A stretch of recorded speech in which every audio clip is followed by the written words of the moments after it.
Vamos iniciar agora a terceira palestra de hoje, que terá o tema Entenda o que é mielofibrose. A palestra será ministrada pelo Dr.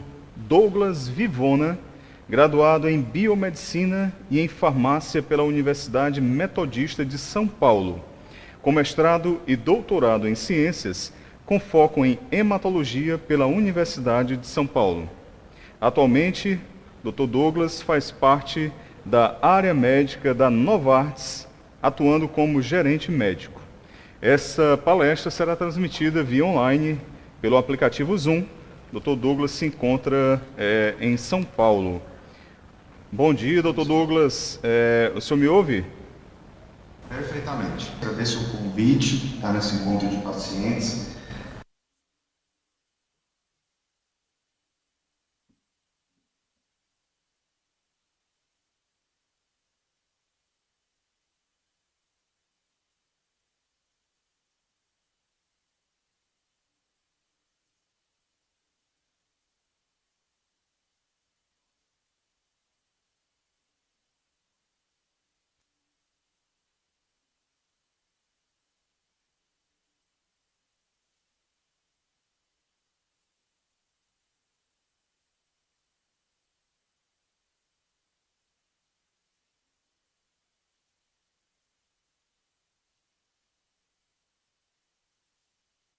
Sim, sim.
vocês imaginam o que é uma medula fibrosada, né? Uma medula com cicatrizes dentro, né? Que é a característica que a gente vê na mielofibrose, né?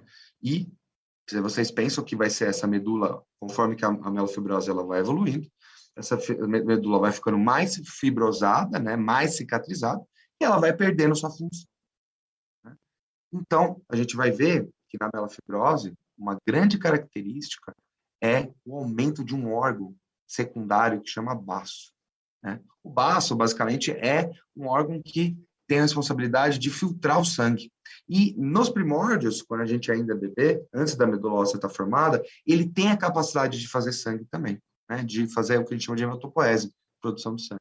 Então, se a medula começa a ficar doente, um órgão que vai tentar fazer o trabalho dela é o baço. E na tentativa de fazer isso, ele vai aumentar o seu tamanho, né? E aí vocês vão ver um paciente com mielofibrose, eu não sei se a gente tem alguns na plateia, que infelizmente tem o que a gente chama de esplenomegalia, esse aumento do baço na tentativa, né, de poder produzir sangue.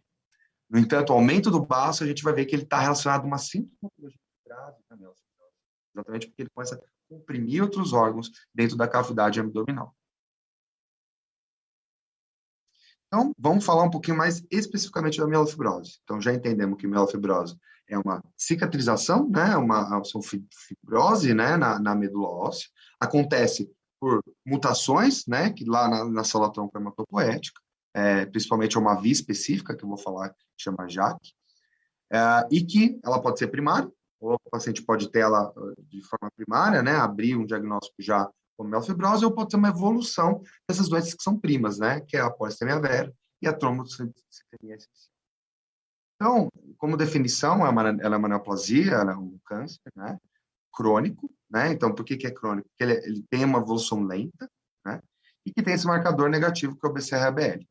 A característica dela é uma fibrose progressiva na medula, né? Então, como eu falei para vocês, essas fibras de reticulina, né? Essa medula vai apresentando uma cicatrização e uma hematopoese ineficaz, né? Pensa que é um órgão que deveria ser fluido, né? Para produzir o sangue. Se ele começa a ter um monte de cicatriz, ele não começa a funcionar muito bem. E aí a gente vai acabar tendo uma diminuição dessas células do sangue.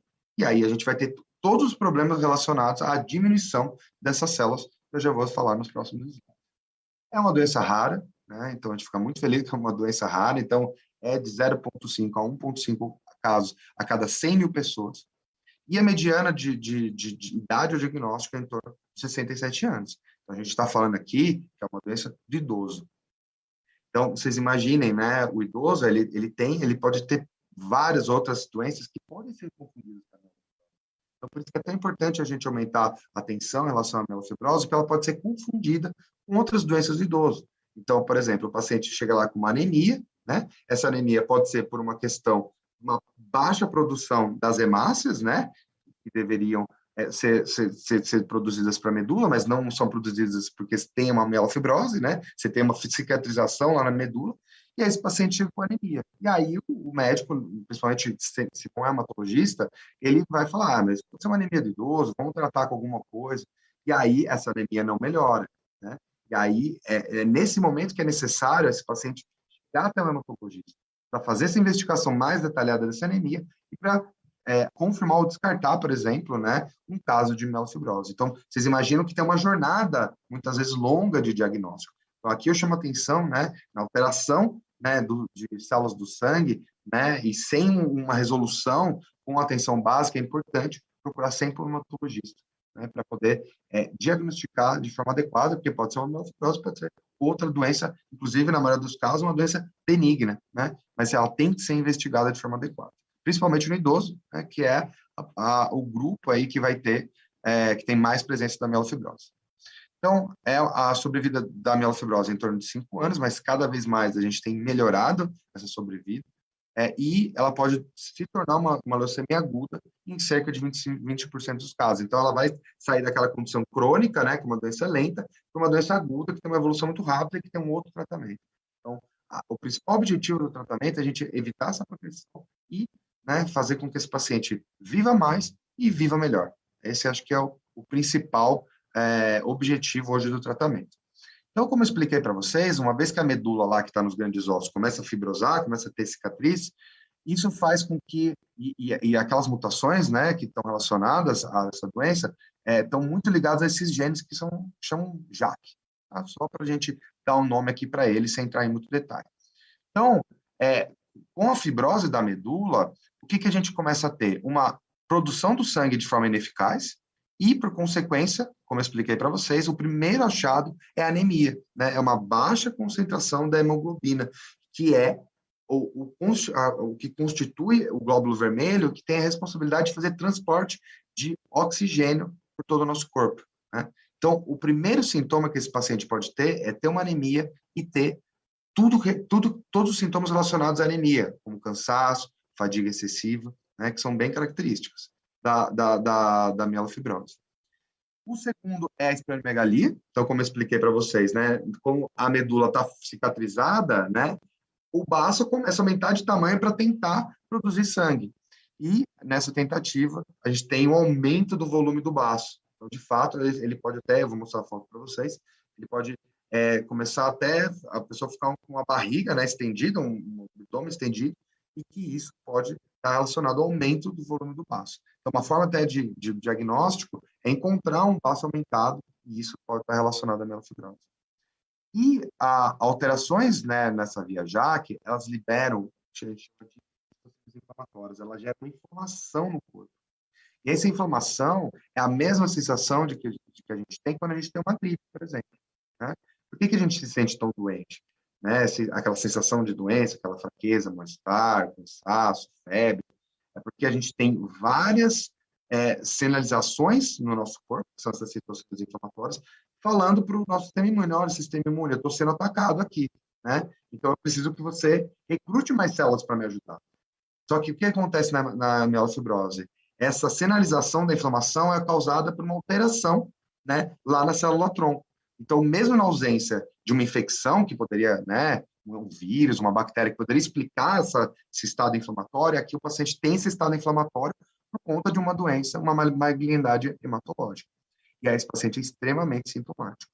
Então, o paciente com mielofibrose, ele tem um baço aumentado, ele tem muita sintomatologia por conta desse estado inflamatório e, na maioria das vezes, ele tem, no hemograma, né, ele tem anemia. Então, essas são as características principais.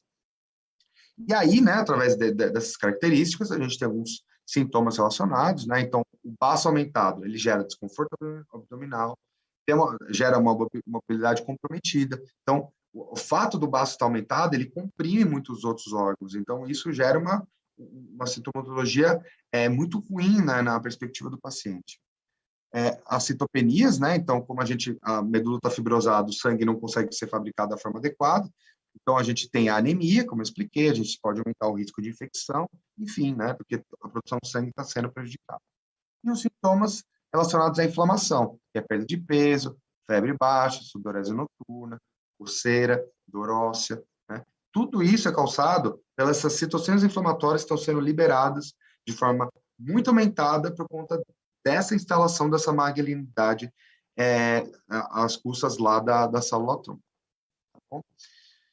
E essa sintomatologia, ela impacta demais a vida da qualidade de vida dos pacientes. Então, um dos objetivos do tratamento é melhorar a qualidade de vida dos pacientes através da diminuição dessa inflamação, né? Então, é importante a gente ter terapias que reduzem as cargas de sintomas e melhoram a qualidade de vida.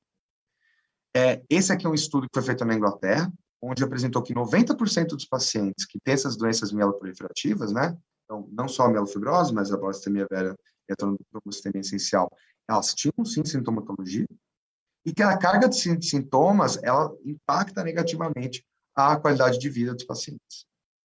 E, como a gente pode ver aqui nas barrinhas roxas, então, os pacientes, eles vão respondendo questionários de qualidade de vida, e aí as barrinhas roxas aqui eram sintomas que eles sentiam às vezes, e a rosinha frequentemente. Então, como vocês podem ver, né, em relação como é que ela se sente em relação à doença, a preocupação da condição piore, se sentir deprimido, né, até dificuldades financeiras, né, que as doenças oncológicas, de geral, causam, vocês podem ver que tem um impacto de qualidade de vida importante, né, nesses pacientes.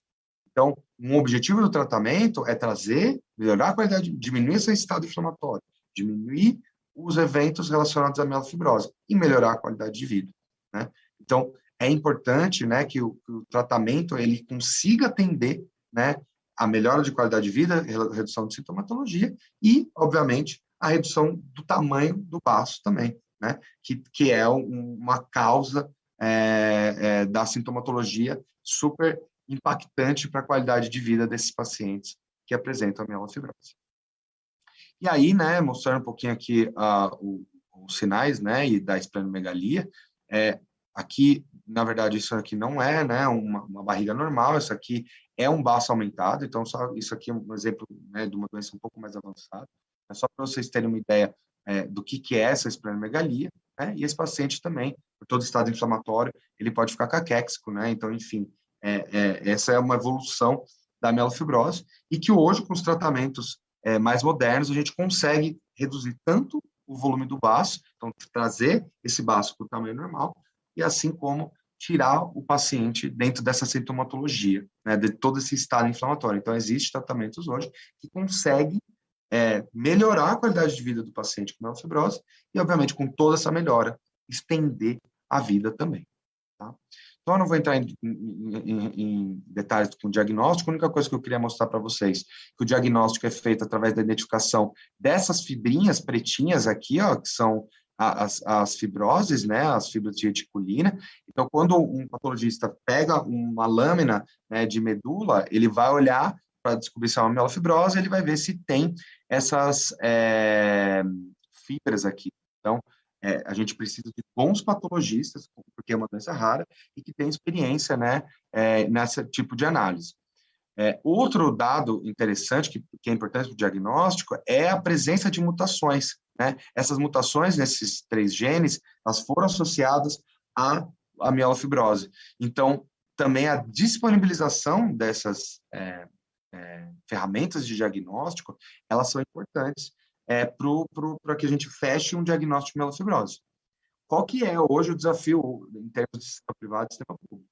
No sistema privado, a gente tem a disponibilidade, na maioria dos planos de saúde, da realização dessas mutações. No entanto, no nosso sistema público, não é disponibilizado essas mutações, ou seja, o hematologista ele depende de ter um bom patologista para fazer o diagnóstico. Então, a gente tem, né, uma falta de ferramentas de diagnóstico quando a gente fala do nosso Sistema Único de Saúde. E existem outros critérios que basicamente são critérios clínicos e laboratoriais. Mas o mais importante aqui é ter uma análise de uma biópsia, né, com o patologista e ter análise dessas mutações. E, basicamente, com tudo isso, a gente vai categorizar o risco, né, dessa mielofibrose. Enquanto maior é o risco, pior a sobrevida. Então, é uma doença como qualquer outro câncer. A gente precisa diagnosticar o quanto antes para poder intervir os tratamentos adequados, principalmente os tratamentos mais avançados. E é isso que vai associar a uma maior redução do baço, a uma melhora da sintomatologia e uma ampliação da sobrevida desse paciente. Então, esses hoje são os objetivos de tratamento. Então, agora, nessa segunda parte, eu vou falar um pouquinho para vocês como é que a gente trata a mielofibrose, né? Então, a cura é feita pelo transplante alogênico de célula-tronco, né, muito associado aí ao que a gente estava falando, que a gente escutou, né, na apresentação anterior. Aqui, o transplante, ele pode ser aparentado, ou seja, esse paciente pode receber uma medula compatível, né, e essa compatibilidade ela pode principalmente ser dos irmãos ou dos pais, né, existe a possibilidade da gente fazer também um transplante através da medula dos pais, isso com o avanço, né, das técnicas aí de transplante de medula óssea. No entanto, a gente sabe que existe uma mortalidade associada a esse procedimento de 30%, uma sobrevida de 5 anos em torno de 40%. Então, por mais que ela é curativa, ela não é curativa para todos os casos, tá? E a gente tem muito desafio no Brasil, porque é um país continental e que os centros de transplante de medula óssea, eles estão muito concentrados em algumas regiões. Então, a gente ainda precisa ampliar o número de centros de transplante e a disponibilização, né, dessas medulas para que a gente possa, né, ter essa opção curativa para os pacientes com mielofibrose.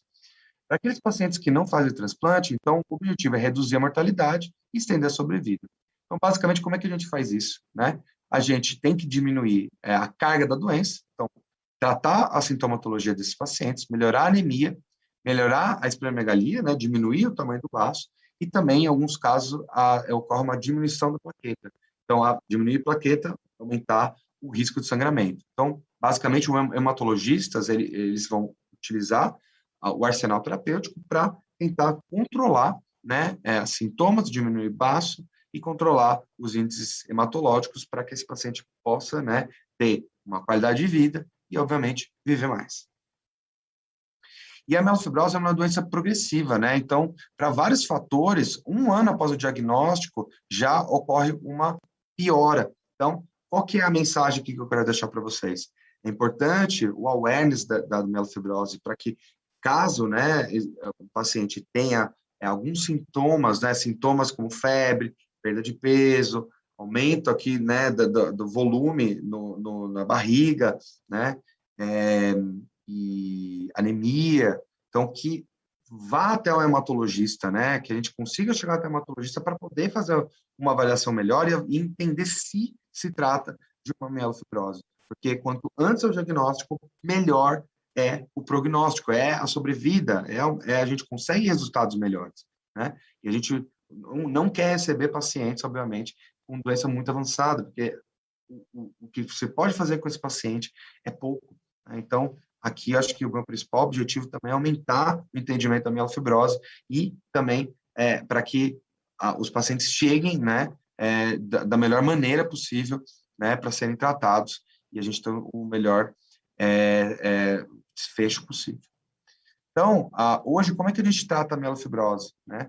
Então, é dividido primeiramente nos fatores de risco. Se é um paciente de baixo risco ou intermediário 1, que a gente chama, se ele não for sintomático, então ainda é observar, né? E observar isso, esse paciente vai voltando a cada 6 meses e observar. Se ele passa a ter algum sintoma, então iniciado um tratamento. Se ele é sintomático, aí já está indicado o tratamento. Assim como para o risco intermediário ou alto risco, se ele for elegível ao transplante de medula, ele vai para o transplante. Se não for elegível, então se não tiver doador, se tiver uma idade muito avançada e outros fatores que não permitem, né, fazer o transplante, também ele é elegível para o tratamento. O tratamento hoje, basicamente, a gente divide todos os guidelines, os guias internacionais, eles dividem em 2 tipos. O que eles chamam de tratamento convencional, que na maioria das vezes foi feito com um medicamento que chama hidroxureia. A hidroxureia é um medicamento da década de 70, onde basicamente a tentativa é de reduzir um pouco o sintoma e reduzir um pouquinho o volume do baço, mas os estudos clínicos mostram que os resultados são extremamente limitados. E hoje a gente tem uma opção que são os inibidores de JAK. Então, como a doença acontece por mutações nesse gene que chama JAK, foram desenvolvidos inibidores para bloquear de forma específica a JAK, que é a origem da doença, e que demonstraram, né, serem mais eficazes do que o tratamento convencional. O grande desafio que a gente tem hoje é que no sistema privado, desde 2018, esses tratamentos eles já são disponibilizados para o sistema privado. Então, se esse paciente tem uma mielofibrose de grau intermediário ou alto risco, se ele não for elegível ao transplante, ele pode ser tratado. Então, esse paciente tem um acesso a esses inibidores de JAK.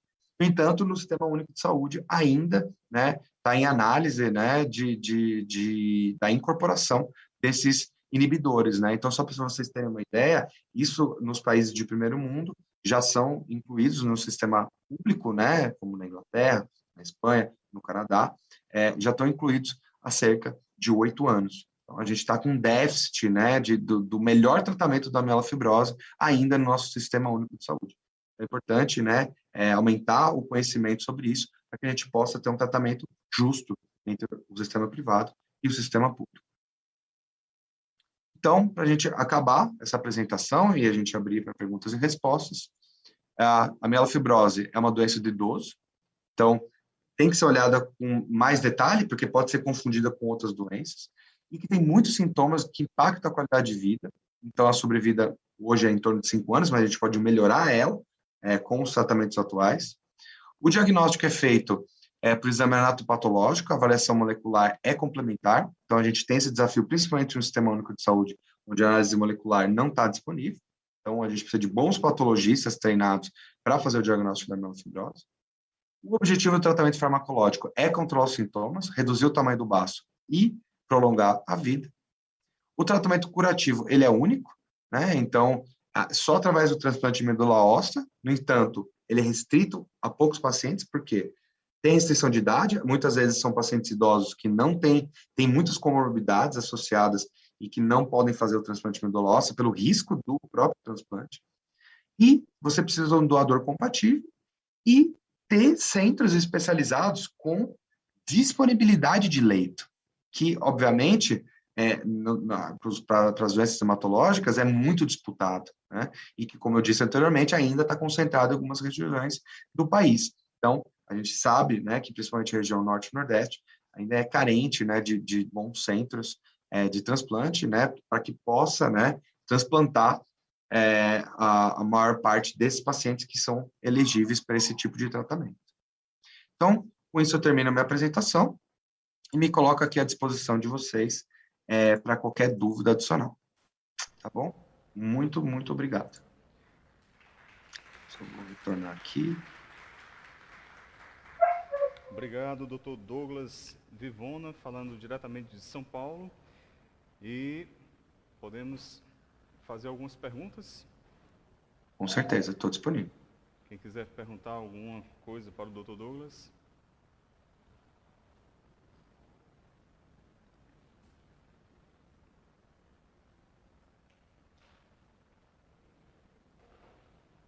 Fique à vontade aí, se vocês quiserem mandar pelo chat ou fazer pergunta. Pronto, temos uma pergunta.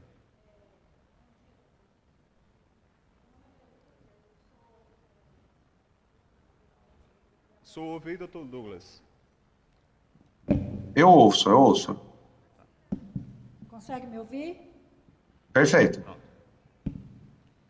Então, lá na instituição nós tivemos alguns casos de mielofibrose e assim, eu percebi que houve muita dificuldade na resposta do tratamento desse paciente, entendeu? Inclusive do transplante. Como você falou, era uma pessoa idosa, o doador também não era muito jovem, e nos dois casos a gente teve muita dificuldade assim, no processo da resposta positiva do tratamento dele. E aí eu te pergunto, já existe novas terapias, assim, porque eu só conheci né? Um tipo de tratamento. Se já existe outro tipo de tratamento para essa doença, mielofibrose. Sim. Muito obrigado pela pergunta. Então, o tratamento curativo, né, e a tentativa é o transplante de medula óssea, como você trouxe. E hoje, os tratamentos farmacológicos, né, são o que a gente chama dos inibidores de JAK. Então, é um tratamento oral, onde foram feitos diversos estudos clínicos que mostraram que esse tratamento com inibidor de JAK, que é um tratamento específico e mais moderno, a gente fala que ele é moderno, mas ele não é tão moderno assim, porque já está aprovado nos Estados Unidos desde 2011, né, e no Brasil desde 2016. Mas esses inibidores de JAK são tratamentos orais e que conseguem bloquear a origem da doença, que é através dessa via JAK. E bloqueando lá, o que acontece? A gente diminui aquela inflamação. Então, diminuindo a inflamação, esse paciente melhora a sintomatologia, então ele volta a ganhar peso, ele volta a ter os seus parâmetros bioquímicos melhorados, né? E também a gente tem uma redução do volume do baço, né? Então, vocês viram a foto ali que esse paciente começa a ter esse baço muito aumentado. Nossa, eu já então, vi ao vivo e era assim, era muito, muito doloroso de ver a situação do paciente. Né? Exato. O paciente que a gente conviveu com ele era bem difícil a situação dele, porque a distensão abdominal era muito grande. Exato. Que é o que acontece em 70%, 80% dos pacientes com mielofibrose, né? Que é essa distensão abdominal, e aí você começa a ter um problema mecânico mesmo, né? Porque ele começa comprimir outros órgãos, como o estômago. Então, esse paciente começa a ter saciedade precoce, ele não come bem, ele vai perdendo peso, e toda essa sintomatologia que está associada a uma pior sobrevida, né? Então, esses tratamentos com inibidores de JAK, que é o que tem de mais moderno no tratamento da mielofibrose, é o que pode auxiliar esses pacientes, né? E hoje a gente está nesse desafio de poder incorporar isso no SUS. Então, existe um esforço da Sociedade Brasileira de Hematologia, foi essa sociedade que responde aí pelo grupo de hematologistas no Brasil, que submeteu, né, no ano passado, a incorporação através no SUS de um dos inibidores de JAK1, único disponível e aprovado no Brasil. Infelizmente, o nosso Sistema Único de Saúde, através da Conitec, negou a incorporação, e agora está sendo feito, né, uma segunda tentativa. A gente espera que no ano que vem já entre em consulta pública. E por isso que é tão importante a participação, né, através das associações de pacientes, as pessoas que conhecem os pacientes com mielofibrose, de engajar, né, numa consulta pública para que a gente disponibilize um tratamento que, quando a gente olha para a Inglaterra, o Canadá e outros países, já está disponível há muito tempo, né? E, obviamente...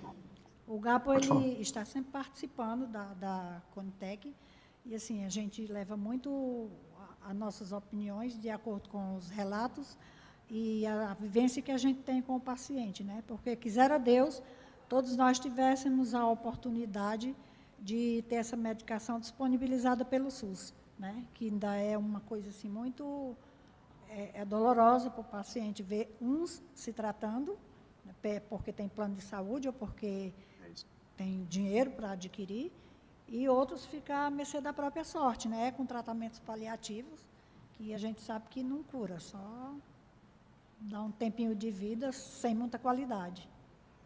Mas vamos trabalhar para isso, não é? Com certeza. Não, eu acho que tanto eu falo aqui em nome da Novartis, né, mas também acompanho os hematologistas, e essa é uma dor não só, né, do grupo, do GAPO, mas eu acho que de todos os brasileiros aqui, né? A gente quer um sistema mais igual, né, que a gente consiga equiparar o que as pessoas do sistema privado têm acesso e lutar por isso, né? Então, eu acho que é uma luta de todos nós aqui. Então, meu grande objetivo era poder falar um pouquinho mais, né, da mielofibrose, que é uma doença que não é muito conhecida, né? Então, mas como você trouxe, tem muita gente que sofre, e sofre muito, né, com essa doença.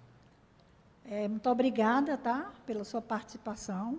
Eu queria mesmo que fosse uma pessoa bem envolvida aí da Novartis, porque aqui nós temos poucos casos, você sabe que é poucos casos, então, assim, a informação que você trouxe fortaleceu muito, tanto para o nosso trabalho, como para os pacientes que estão nessa caminhada.